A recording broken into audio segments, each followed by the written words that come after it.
Assunto agora é Setembro Amarelo. Daqui a pouco a Milena fala sobre isso aqui, tá? Setembro Amarelo, nós conversamos quando passou aqui pro Sorriso com a Cirlei Teis. Ela é terapeuta, atua na área e trouxe recados importantíssimos, reflexões importantíssimas sobre essa questão da prevenção ao suicídio. E nós vamos acompanhar a entrevista agora.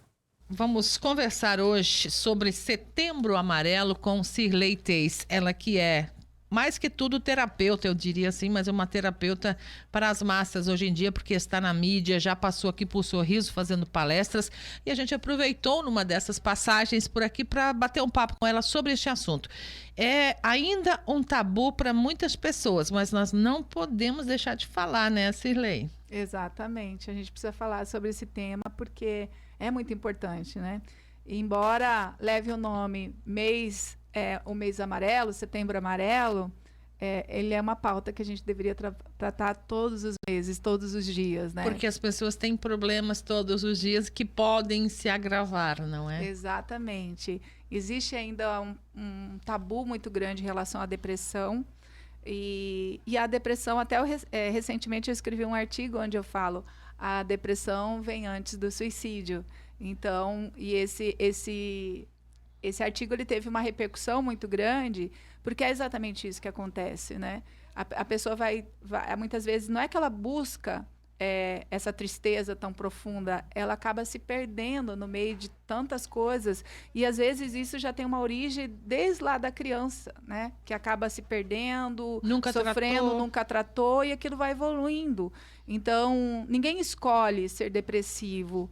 E só que a depressão ela pode surgir de várias situações. Eu posso citar para você um exemplo. Eu fui vítima de um relacionamento abusivo, onde eu sofri todos os tipos de abusos. E numa situação, eu sofri um abuso sexual.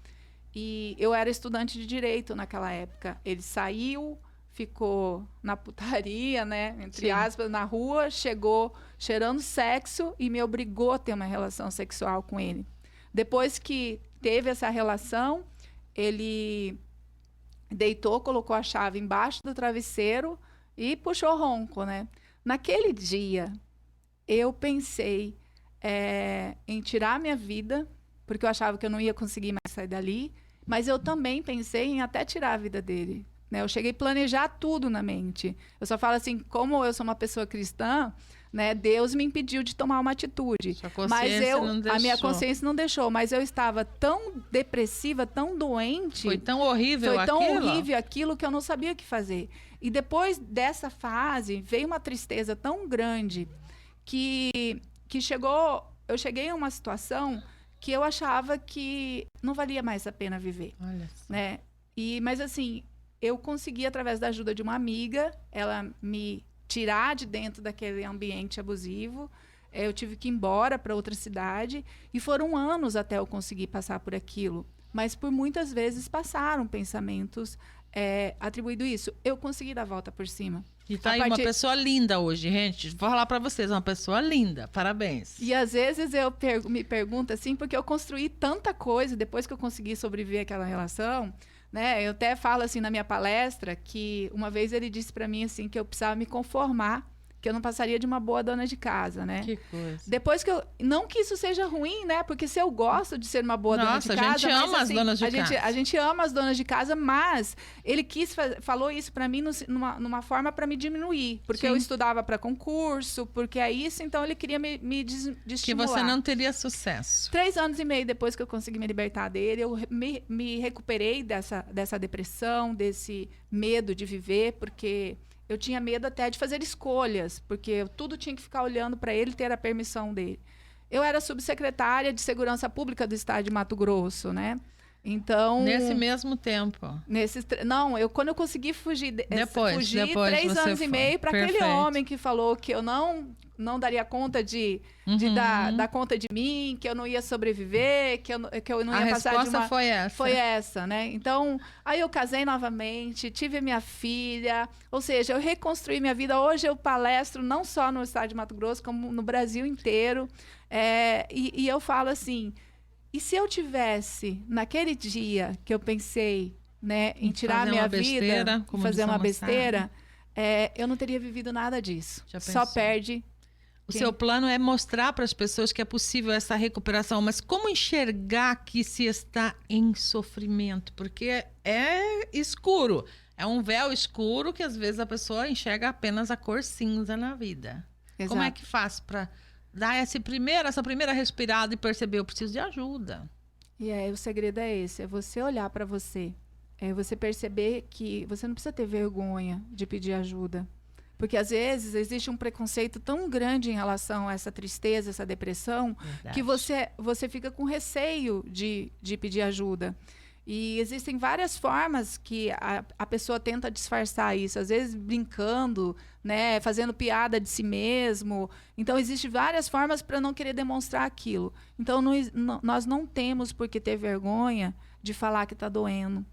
Porque se a gente não cuidar dessa dor, a gente pode transformar ela num sofrimento eterno. Então, nós precisamos, sim, falar o que a gente sente, conversar com as pessoas, buscar informação. Hoje, sobre isso, nós temos muita informação gratuita, né, nas mídias sociais. Então, se você buscar entender isso que você está vivendo, você pode mudar. Porque, geralmente, isso, como eu disse ali no início, ela começa bem antes do que a gente imagina. Uhum. É algo que aconteceu lá no seu passado, que você foi significando e aquilo foi se transformando em um monstro dentro de você. Então, a gente pode mudar e ressignificar. Eu passei pela depressão e eu tenho ajudado hoje muitas mulheres e homens também, através do projeto Supere-se, que ele não tem a finalidade específica de trabalhar essa questão do suicídio, mas nós temos hoje estatísticas que mostram que grande parte das pessoas que se suicidam, elas têm como motivação relacionamentos tóxicos e abusivos. Então, a gente acaba tratando disso também, porque quando essas mulheres chegam até mim para pedir ajuda no projeto Supere-se, elas estão na fase da depressão. Então, a gente ajuda elas a saírem dessa fase da depressão através do autoconhecimento e também, muitas vezes, elas precisam de acompanhamento de um psiquiatra, uso de medicamentos, mas a gente tem tido um resultado muito positivo em relação a essas pessoas que se permitem.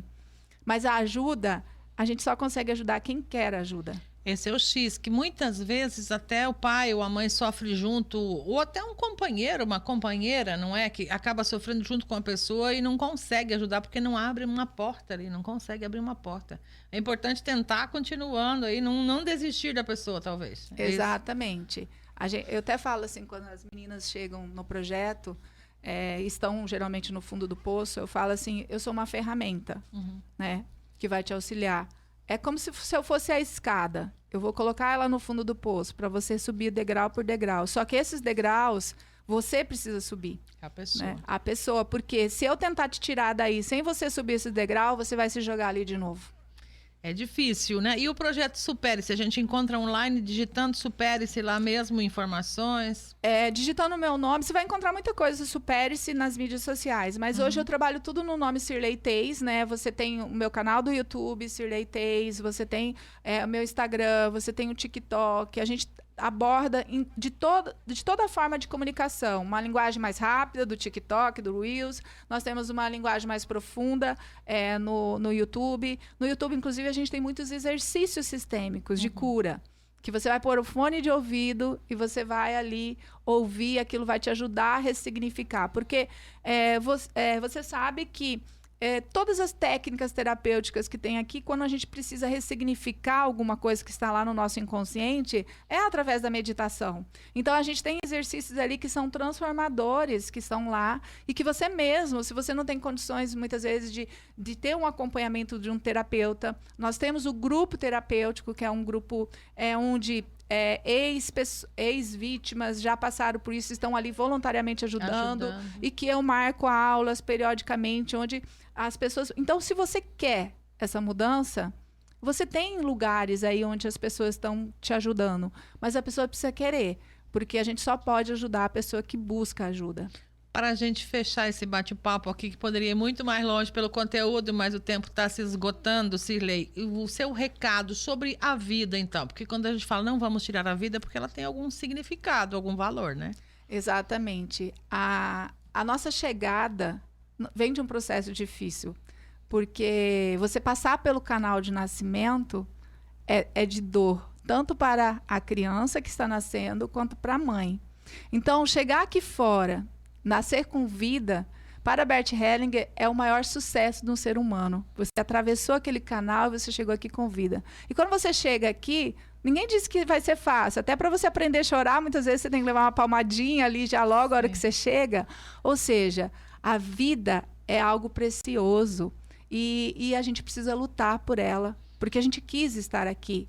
Então, nós não podemos colocar a nossa vida, muitas vezes, na mão de outras pessoas, viver a vida de outras pessoas, porque para a gente existir, para a gente estar aqui, pelo menos 11 gerações tiveram que existir. 4.049 pessoas tiveram que nascer, se encontrar, se relacionar, até chegar nos seus pais, que eles sim te deram a vida. Então, tudo isso aconteceu, o universo se movimentou para que você... É muito grande, então todos nós temos a mesma importância e nós precisamos lutar para fazer valer a pena essa vida, né? Então, depois que eu aprendi isso, eu aprendi a ser grata por cada coisa que me acontece, até os momentos difíceis, a gente tem alguma coisa ali para a gente aprender. Então, a gratidão vem também com essa vontade de viver.